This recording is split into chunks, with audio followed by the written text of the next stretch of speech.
Olá, alunas e alunos do curso de Letras Português e Espanhol da Unespar, campus de União da Vitória, na disciplina de Teoria Literária 3. Nós estamos gravando mais um vídeo para discutir assuntos relacionados ao nosso plano de ensino. Iniciando agora uma nova discussão. Inicialmente trabalhávamos o gênero conto, fizemos um estudo da narrativa, e tivemos a oportunidade de analisar um conto, lemos alguns contos também, fizemos um estudo teórico do gênero a partir de alguns ensaios do Júlio Cortázar, e agora vamos começar a fazer uma breve investigação sobre a crônica, pelo menos nas 2 ou 3 próximas aulas. No encontro de hoje eu vou abordar alguns aspectos, eu não diria teóricos, mas algumas abordagens um pouco mais teóricas sobre o gênero, para que depois, nos próximos encontros, possamos fazer a leitura de algumas crônicas e uma análise propriamente dita. A primeira observação que eu gostaria de fazer é a partir do estudo da Angélica Soares, no pequeno livro Gêneros Literários, em que ela observa o seguinte, abre aspas, no início da era cristã chamava-se crônica a uma relação de acontecimentos organizada cronologicamente sem nenhuma participação interpretativa do cronista. Nessa forma, ela atinge seu ponto alto na Idade Média, após o século XII, quando já representava uma perspectiva individual da história, como fez Fernão Lopes no século XIV. As simples relações de fatos passam então a chamar-se cronicões, e no século XVI o termo crônica começa a ser substituído por história. Então observem que a palavra crônica, que vem do vocábulo cronos, tempo, e isso tem a ver também com a mitologia, o deus do tempo, o deus Cronos, esse gênero ele se constitui como diretamente ligado à noção de tempo, à passagem do tempo.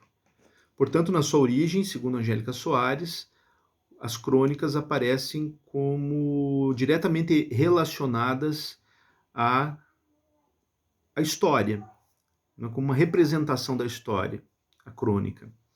Na Idade Média, nós vemos, por exemplo, logo depois ali do trovadorismo, no contexto do humanismo, as crônicas de Fernão Lopes, os famosos cronicões, que eram textos que contavam a história, boa parte das vezes, do Reino de Portugal, da realeza, num sentido histórico, mas também interpretativo, porque as famosas crônicas do Fernão Lopes, que era guarda-mor da Torre de Tombo, elas guardavam já uma interpretação um pouco subjetiva da história, eu diria quase cinematográfica, antes mesmo de existir cinema, porque se nós vamos ler as crônicas do Fernão Lopes, nós observamos que a forma dele descrever a história, ela era quase uma espécie de romance ou prosa literária, com diálogos, havia uma dramatização, uma figurativização muito interessante que aproximava essas crônicas de textos romanceados. Portanto, são textos de cunho historicista, mas que já aproximavam da literatura, na forma de contar a história, dramatizada, fazendo quase que aqueles personagens históricos ganhar vida. Então, esses textos eram chamados de crônicas, os cronicões. Eram textos historiográficos, mas que caminhavam para o universo da literatura. Isso acontece basicamente até o século XVI, quando o termo crônica passa a ser substituído por história. Então, a crônica, ela cada vez mais vai se aproximando da literatura e se afastando da história. Hoje em dia, a gente observa que a crônica é um gênero que é veiculado predominantemente no âmbito jornalístico. A partir do final do século XIX, no Brasil, ela ganha uma força muito poderosa, inclusive ganhando uma faceta especificamente brasileira, e a gente vai ver vários escritores importantes produzindo crônicas, que eram textos, pequenos textos literários, que às vezes se aproximavam do ensaio, às vezes se aproximavam do conto, às vezes se aproximavam do jornalismo. Portanto, ele é um gênero muito especial porque ele oscila entre outros gêneros da literatura também.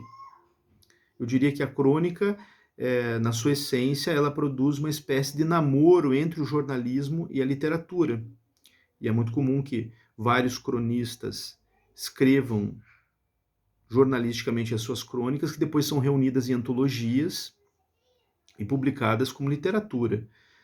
E também é interessante porque se a crônica ela não é publicada numa antologia literária, ela vai sendo esquecida, porque com o passar do tempo, né, com o passar do Cronos, ela vai sendo, né, a crônica foi escrita ontem, antes de ontem ou na semana passada, né, perde a sua atualidade, que é o que move o jornalismo, e deixa de ser deixa de ter a importância inicial que ela teria. Então, o que confere uma espécie de imortalidade para a crônica é justamente a capacidade também de reunir esses textos depois em antologias e publicar como uma espécie de literatura. No Brasil, especificamente, nós vemos esse gênero se consolidar tal como no século XIX. Nós vamos ver escritores, inclusive românticos, como José de Alencar, escrevendo crônicas em jornais, e posteriormente Machado de Assis, que é um grande cronista. E as crônicas, por exemplo, do Machado de Assis, que são muito importantes na consolidação do gênero na literatura brasileira, vão falar sobre as grandes transformações do Rio de Janeiro, sobre fatos do cotidiano. Esse olhar sobre o cotidiano é uma presença muito constante no gênero da crônica. Portanto, Machado não é só um grande romancista, um contista, é também um grande cronista. A Angélica Soares, na sequência, escreve que a partir do século XIX, a crônica já apresenta um trabalho literário que aproxima do conto e do poema, impondo-se, porém, com uma forma especial porque não se permite classificar como aqueles, portanto, já uma singularidade que marca o gênero como tal. Ainda Angélica Soares, na seguinte passagem: ligada ao tempo, ao Cronos, ou melhor, ao seu tempo, a crônica o atravessa por ser um registro poético e muitas vezes irônico. Então, a ideia do humor, da linguagem humorística, que a gente vai encontrar, por exemplo, na contemporaneidade de um Luiz Fernando Veríssimo, que é um grande cronista, que escreve para jornal, que depois tem suas crônicas reunidas em livros, né? Alguns deles, inclusive, adaptados para séries, cinema, TV, né? Atravessada por um registro poético e muitas vezes irônico, através do que capta o imaginário coletivo em suas manifestações cotidianas. Polimórfica, ela se utiliza afetivamente do diálogo, do monólogo, da alegoria, da confissão, da entrevista, do verso, da resenha, de personalidades reais, de personalidades ficcionais, afastando-se sempre da mera reprodução de fatos. Portanto, não é só é muito mais do que uma mera notícia jornalística, do que um texto jornalístico. Ela se utiliza de uma experiência jornalística, de uma linguagem, por vezes também jornalística, para se aproximar da literatura. Então, é quase que um texto, né, para-jornalístico dentro do universo do jornal. Enquanto literatura capta poeticamente o instante, perenizando. Então, essa ideia de captar poeticamente o instante é uma experiência muito importante da crônica, que é a ideia do sujeito que muitas vezes está caminhando na rua e observa um pequeno acontecimento que às vezes é banal, às vezes é cotidiano, e ele capta nesse pequeno acontecimento uma experiência poética. Ele transforma isso numa crônica. Por exemplo, Rubem Braga. Rubem Braga é um dos maiores cronistas da literatura brasileira e uma de suas crônicas, por exemplo, O Conde e o Passarinho, ele está caminhando na rua, ele vê o Conde Matarazzo sentado numa praça, um jardim, e aí vem um pássaro e pousa no seu ombro e bica numa medalhinha que ele trazia na lapela, e ele pega a medalhinha e voa. E aquele instante que é basicamente banal, completamente simples, fortuito, contingente, é transformado ele olha aquele elemento como um elemento poético. Portanto, o grande cronista é aquele que tem a capacidade de perceber poeticamente beleza nas coisas mais simples e banais do cotidiano. Né? Ele é capaz de extrair beleza daquilo que é contingente, efêmero, banal, transitório, não é? E é de trazer essa experiência do cotidiano também para o texto literário, e a crônica tem um papel muito importante para aproximar as pessoas da literatura, porque é um momento no dia a dia do jornal, seja a Folha de São Paulo, Estado de São Paulo, Gazeta do Povo, em que as pessoas vão olhar também poeticamente para o cotidiano, vão olhar de forma literária para o cotidiano.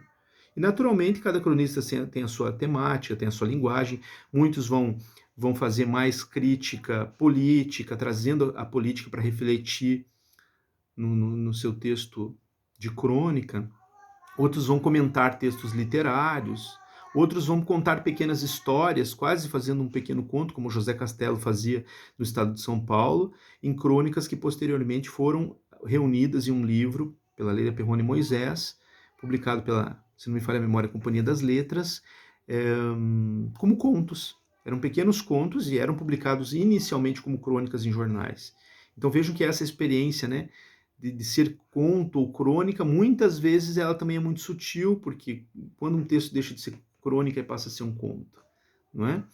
É essa ideia que vimos falando ao longo das aulas, de que os gêneros são relativamente estáveis, portanto eles se transformam e a fronteira, o limiar entre eles, muitas vezes é muito sutil.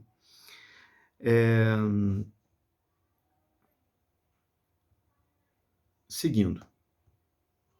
O Antônio Cândido escreveu um pequeno texto numa antologia de contos infanto-juvenis sobre crônica que me parece muito elucidativo.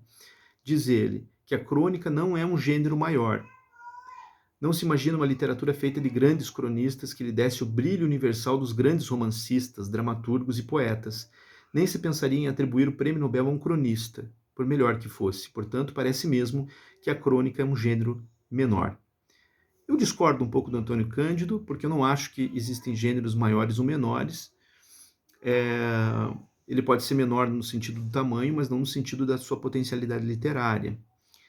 O Antônio Cândido ele vê a crônica aqui como uma coisa muito próxima do cotidiano, e é por isso que o título do ensaio dele é Crônica ao Rés do Chão. Ele está falando da crônica como uma textualidade ao rés do chão, uma coisa que fala do cotidiano, que fala do banal, do cotidiano, do dia a dia. O rés do chão que está colado na vida. Portanto, para ele não existe uma grande literatura feita de cronistas. Eu discordo, mas ele fazendo quase que um meia-culpa na sequência, ele reconhece também o valor e a importância do gênero. Vamos lá. Por meio dos assuntos da composição aparentemente solta, do ar, de coisa sem necessidade que costuma assumir, ela se ajusta à sensibilidade de todo dia, principalmente porque elabora uma linguagem que fala de perto ao nosso mundo, de ser mais natural, na sua despretensão humaniza, ou seja, ela é completamente despretensiosa, e por ser muito despretensiosa, ela acaba humanizando e aproximando as pessoas, inclusive, do texto literário. Ela é uma ponte, né, das pessoas para com a literatura. E essa humanização lhe permite, como compensação sorrateira, recuperar com a outra mão uma certa profundidade de significado e um certo acabamento de forma, que de repente podem fazer dela uma inesperada, embora discreta, candidata à perfeição. Portanto, há na crônica, apesar da sua singeleza, da sua simplicidade, alguma coisa que aponta para algo que é muito grandioso. E que pode ser uma reflexão, às vezes, filosófica, uma reflexão sobre a vida, que faz com que a pessoa, no dia a dia, do cotidiano, tenha uma sacada filosófica, tenha uma experiência também de catarse literária. E ainda o Antônio Cândido, né, ele escreve que o fato de ficar perto do dia a dia age como quebra do monumental e da ênfase, que é uma coisa que muitas vezes afasta as pessoas da literatura, a monumentalidade, a grandiosidade, as grandes epopeias, os grandes romances, né? Então ela está colada na vida, no dia a dia, portanto ela acaba sendo um convite à leitura do texto literário. Ou seja, a crônica está sempre ajudando a estabelecer ou restabelecer a dimensão das pessoas e das coisas. Ela é amiga da verdade, da poesia, nas suas formas mais discretas e nas mais fantásticas, sobretudo porque quase sempre utiliza o humor. Como eu citei, Luiz Fernando Veríssimo, autor do grande romancista Érico Veríssimo, é um dos grandes cronistas da literatura contemporânea, autor de uma antologia de crônicas chamada Comédias da Vida Privada, que fala sobre o dia a dia dos casais, dos casamentos, sempre de uma forma muito bem humorada, numa série de crônicas que acabou sendo adaptada para uma série de TV. Numa outra passagem, Antônio Cândido diz que não tem pretensões a durar, crônica, uma vez que é filho do jornal e da era da máquina. O sujeito escreve uma crônica hoje, amanhã, né? Ela perde a sua atualidade e acaba sendo, né, engolida pela lógica do jornalismo, onde tudo acaba tão depressa, ou seja, é a arte do transitório, eu diria, né, do efêmero, e sua perspectiva não é dos que escrevem do alto da montanha, mas dos simples rés do chão. Agora que eu chamo atenção para a qualidade de um grande cronista, porque quando ele é realmente um grande cronista, essa crônica vai ser lida daqui 20 ou 30 anos e ela não vai perder potência, a pessoa vai achar, encontrar prazer na leitura daquele texto, mesmo ele tratando de um elemento pequeno do cotidiano, daquele ano, daquele período, quase esquecido, mas ele trata de tal intensidade que ele tem a capacidade de eternizar, de imortalizar aquilo que é efêmero, como disse, banal, cotidiano. Por isso mesmo, ela consegue, quase sem querer, transformar a literatura em algo íntimo em relação à vida de cada um. E quando passa do jornal ao livro, nós verificamos, meio espantados, que a sua durabilidade pode ser maior do que ela pensava. E a prova disso é, por exemplo, citei Rubem Braga, grande cronista da literatura brasileira, que inclusive foi correspondente de guerra na Segunda Guerra Mundial e escreveu uma série de crônicas sobre a guerra, crônicas da FEB, que ele publicava no jornal no Brasil, nos anos 40, e que depois foram reunidas num livro que acabam sendo um panorama trágico, mas também lírico, da Segunda Guerra Mundial e da campanha da Força Expedicional Brasileira na guerra. Nós vamos falar mais sobre esse livro nas próximas aulas. Como no preceito evangélico, o que quer salvar-se acaba por perder-se, e o que não teme perder-se acaba por se salvar. No caso da crônica, talvez como prêmio por ser tão despretensiosa, insinuante e reveladora. Quer dizer, justamente por ela não ter grandes pretensões, é que ela acaba, de certa forma, salvando a literatura e salvando o prazer das pessoas durante a leitura, naquele momento de encontro com o texto literário. No Brasil, nós tivemos grandes escritores que foram cronistas, que trabalharam como cronistas em jornais. Manuel Bandeira, Mário de Andrade, Carlos Drummond de Andrade, Paulo Mendes Campos, Fernando Sabino, o já citado Rubem Braga. E é um lugar onde a própria Clarice Lispector também escrevia uma série de crônicas para jornal, que depois ela reelaborava os textos e transformava em contos ou até em ficções maiores. O Valdir Prigol, ele fala da crônica como uma transformação do cotidiano em matéria potencialmente lírica. Então, essa experiência poética que a gente vê no texto literário da crônica é uma coisa que torna o cotidiano belo. É importante insistir no papel da simplicidade, brevidade e graça próprias da crônica. Os professores tendem muitas vezes a incutir nos alunos uma ideia falsa de seriedade. A frase é do Valdir Prigol. A ideia da literatura como uma coisa só para adultos, cultos, uma coisa grandiosa, afastando a literatura do cotidiano e da vida. E é por isso que eu digo que a crônica é uma excelente ferramenta de trabalho para aproximarmos os alunos do texto literário, sem contar pelo fato de ser um texto conciso, que nós conseguimos trabalhar às vezes mais do que uma crônica dentro de uma aula de literatura. Uma noção duvidosa de que as coisas são sérias, graves, os professores às vezes trazem isso nas aulas, né? E que, consequentemente, a leveza ela é superficial e menor. E, na verdade, aprende-se muito quando se diverte. É aqueles traços constitutivos da crônica que são veículos privilegiados para mostrar de modo persuasivo muita coisa que, divertindo, atrai, inspira e faz amadurecer a nossa visão das coisas. Portanto, a crônica pode ser uma experiência também profunda de aproximação com o texto literário a partir dessa ideia do rés do chão, da superficialidade e do cotidiano. Então, esses são os primeiros passos, um olhar inicial que eu gostaria de lançar sobre o gênero. Nós vamos voltar a falar sobre eles nas próximas aulas, com a oportunidade também de ler algumas crônicas, aprofundando mais o nosso olhar para essa experiência poética tão significativa que pode ser encontrada dentro desse gênero da prosa, que é de menor extensão e que é publicado com frequência na esfera jornalística. Tenha uma boa semana, nos vemos no próximo encontro, até a próxima. Um abraço.